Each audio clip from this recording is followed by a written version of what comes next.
Halo teman-teman, selamat datang dalam perjalanan pembelajaran kita hari ini. Apa kabar nih teman-teman sekalian? Saya senang bisa menjadi bagian dari pengalaman belajar Anda. Nah, hari ini kita akan menjelajahi media visual pembelajaran. Nah, baik, sebelum masuk pada materi, izinkan saya memperkenalkan diri terlebih dahulu ya. Perkenalkan, saya Anjata Mutiara Windari, mahasiswi dari Prodi Pendidikan Masyarakat. Media visual? Iya, dengan adanya media visual, konsep pembelajaran akan cenderung lebih mudah untuk dipahami bagi warga belajar. Kenapa? Karena media visual ini mencakup gambar, video, diagram, animasi, dan alat bantu visual lainnya yang dirancang untuk menyampaikan informasi, konsep, atau data dengan cara yang lebih menarik dan mudah dimengerti oleh warga belajar. Nah, teman-teman, di sini ada tujuan pengenalan media visual pembelajaran. Tujuan ini terbagi menjadi 4. Yang pertama ada memperkaya pengalaman belajar. Maksudnya, media visual membantu membuat materi pelajaran lebih menarik dan interaktif, yang nantinya dapat meningkatkan motivasi belajar warga belajar. Lalu yang kedua ada memudahkan pemahaman. Pada kompleksitas konsep atau proses ini dapat disederhanakan melalui visualisasi, membuatnya lebih mudah untuk dipahami. Lalu yang ketiga ada mendukung berbagai gaya. Penggunaan media visual ini mendukung warga belajar dengan gaya belajar visual, serta memberi variasi bagi mereka yang mungkin lebih cenderung ke gaya belajar seperti auditor atau kinestik. Lalu yang terakhir ada meningkatkan retensi. Nah, informasi yang disajikan secara visual ini seringkali lebih mudah diingat dibandingkan dengan informasi yang hanya disampaikan melalui kata-kata atau tulisan. Nah, teman-teman, kita next nih ke komponen media visual pembelajaran. Yang pertama ada gambar dan foto. Nah, gambar dan foto ini dapat digunakan untuk menunjukkan contoh nyata, proses, atau untuk menyampaikan suasana dan emosi. Lalu yang kedua ada slide presentasi, yaitu dengan memfasilitasi penyampaian informasi yang terstruktur melalui kombinasi teks, gambar, dan elemen visual lainnya. Lalu yang ketiga ada diagram dan grafik yang berguna untuk meringkas data atau menunjukkan hubungan antara elemen. Lalu yang terakhir ada animasi dan video. Nah, ini tuh sangat efektif untuk menjelaskan proses yang bergerak atau berubah seiring waktu, atau untuk menyajikan narasi dan studi kasus. Nah, teman-teman, di sini ada media instruksional visual digital. Nah, ini tuh merujuk pada bahan pembelajaran yang disajikan melalui format visual digital yang bertujuan untuk memperkaya pengalaman belajar, meningkatkan pemahaman, dan memfasilitasi retensi informasi. Nah, di sini ada jenis utama media instruksional visual digital. Yang pertama ada video edukasi. Itu adalah salah satu bentuk media visual digital yang paling umum. Kenapa? Karena berisikan penjelasan langkah demi langkah, demonstrasi, ceramah, atau tutorial tentang berbagai topik. Lalu yang kedua ada animasi dan simulasi animasi. Yang ini tuh memberikan visualisasi konsep atau proses yang mungkin sulit digambarkan dengan kata-kata saja. Lalu ada simulasi interaktif. Itu memungkinkan peserta didik untuk bereksperimen dengan pengaturan virtual, memahami prinsip-prinsip melalui praktik. Lalu yang ketiga ada infografik, yaitu menggabungkan teks, data, dan elemen visual seperti grafik, diagram, dan icon untuk menyajikan informasi secara ringkas dan menarik. Lalu yang keempat ada presentasi digital, yaitu menggunakan slide yang berisikan teks, gambar, diagram, dan elemen visual lainnya. Lalu yang kelima ada e-book atau materi pembelajaran digital lainnya seperti PDF interaktif, itu menyediakan teks dan visual dalam format digital. Lalu yang keenam ada aplikasi edukasi yang menggabungkan teks, gambar, video, dan interaktif untuk menciptakan pengalaman belajar yang kaya. Selain jenis-jenis nih teman-teman, di sini ada manfaat media instruksional visual digital. Yang pertama ada meningkatkan keterlibatan, itu visual yang menarik dapat menarik perhatian pendidik. Lalu yang kedua ada memfasilitasi pemahaman. Nah, visualisasi konsep ini tuh dapat membantu dalam memecahkan kompleksitas dan meningkatkan pemahaman. Lalu yang ketiga ada mendukung gaya belajar yang beragam. Nah, media visual ini tentu mendukung berbagai gaya belajar, termasuk visual auditori dan kinestik. Lalu yang keempat ada aksesibilitas dan fleksibilitas. Nah, materi ini tuh dapat diakses dari mana saja dan kapan saja. Ini akan memberikan fleksibilitas bagi peserta didik untuk belajar. Lalu yang kelima ada interaktivitas, di mana media digital ini sering menyertakan elemen interaktif yang memungkinkan pengguna untuk berpartisipasi secara aktif. Nah, di sini ada yang berbentuk workbook-nya ya teman-teman. Nah, maksudnya adalah alat pembelajaran inovatif yang memadukan konten edukatif dengan teknologi interaktif dan visual yang menarik. Nah, pembelajaran ini tuh seringkali melalui perangkat digital seperti tablet, komputer, atau smartphone. Nah, di sini juga ada karakter utamanya nih teman-teman. Yang pertama ada interaktivitas, maksudnya pengguna dapat berinteraksi langsung dengan konten melalui tindakan seperti klik, geser, atau jawab kuis.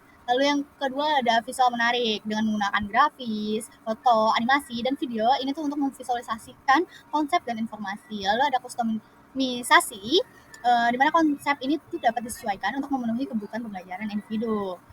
Nah, lalu ada feedback instan, di mana umpan balik terhadap jawaban atau pilihan pengguna ini tuh memungkinkan pembelajaran yang aktif dan penyesuaian strategi belajar secara real time. Lalu ada aksesibilitas. Nah, ini tuh dapat diakses dari berbagai perangkat gitu ya, teman-teman. Dengan memungkinkan pembelajaran tuh di mana saja dan kapan saja, sehingga memberikan fleksibilitas yang besar bagi pengguna. Lalu di sini juga ada keuntungannya. Yang pertama ada meningkatkan keterlibatan, yang dimana aspek interaktif dan visual ini membuat pembelajaran jadi lebih menarik. Lalu yang kedua ada memfasilitasi retensi informasi, yaitu penggunaan media visual dan interaktif telah terbukti gitu meningkatkan retensi informasi dan pemahaman konsep. Lalu ada mendukung gaya belajar berbeda. Nah, fokus interaktif ini itu dapat melayani berbagai gaya belajar, termasuk visual, illusory, dan kinestik, sehingga membuat efektif untuk berbagai pengguna. Lalu ada terakhir mendorong kemandirian belajar. Dia tuh memberikan kesempatan bagi pengguna untuk mengontrol jalannya pembelajaran mereka, sehingga memungkinkan eksplorasi dan belajar mandiri. Nah, dari itu semua tentu kita harus memiliki prinsip. Nah, prinsip desain visual dalam pendidikan masyarakat pertama ini ada kesederhanaan atau simplicity yang fokus pada elemen penting dan mengurangi kekacauan visual. Lalu kedua ada keseimbangan atau balance. Keseimbangan ini komposisi visual yang merata dan memberikan stabilitas serta struktur pada desain. Lalu yang ketiga ada kontras atau contrast. Ini tuh menggunakan perbedaan warna, ukuran, atau bentuk untuk menonjolkan informasi penting. Lalu ada kesatuan atau unity dengan menciptakan rasa kelarasan antara semua bagian desain. Nah, lalu ada penekanan atau embrace yang ini tuh menyoroti elemen atau informasi penting dalam desain untuk menarik perhatian audiens. Lalu ada alur visual atau visual flow yang menggunakan garis pandang atau tata letak yang memandu perhatian. Lalu ada repetisi atau repetition, yaitu mengulangi elemen visual tertentu untuk memperkuat identitas dan pesan materi. Lalu terakhir ada ruang negatif atau negative space. Ini tuh memanfaatkan ruang kosong atau tidak terpakai untuk menciptakan definisi dan memisahkan antara elemen desain. Nah, teman-teman, dari itu semua nih kita juga harus memiliki prinsip, yaitu ada prinsip dasar desain visual. Nah, desain adalah perpaduan yang baik antara fungsionalis dan estetika. Karena tujuan utamanya adalah untuk mengomunikasikan pesan apapun medianya seperti situs web, kartu nama, atau slide deck. Nah, pada prinsip desain ini kita tuh menggunakan hierarki. Apa sih yang membentuk hierarki? Nah, ini tuh adalah kontras antara elemen visual seperti teks, gambar, dan elemen grafis. Nah, elemen yang lebih berani dan cara menarik perhatian dan terlihat lebih penting. Nah, teman-teman, lalu prinsip desain visual tentu membutuhkan pewarnaan yang cocok dan tepat bukan? Nah, di sini ada teori warna yang maksudnya adalah kombinasi praktis antara seni dan sains itu digunakan untuk menentukan warna apa yang terlihat terasi. Nah, pada tahun 1666, Isaac Newton ini menemukan roda warna. Roda warna ini merupakan dasar teori warna karena menunjukkan hubungan antara warna. Nah, di sini ada dua jenis roda warna. Yang pertama ada roda warna RGB atau merah kuning biru yang biasanya itu digunakan oleh seniman karena membantu memadukan warna cat.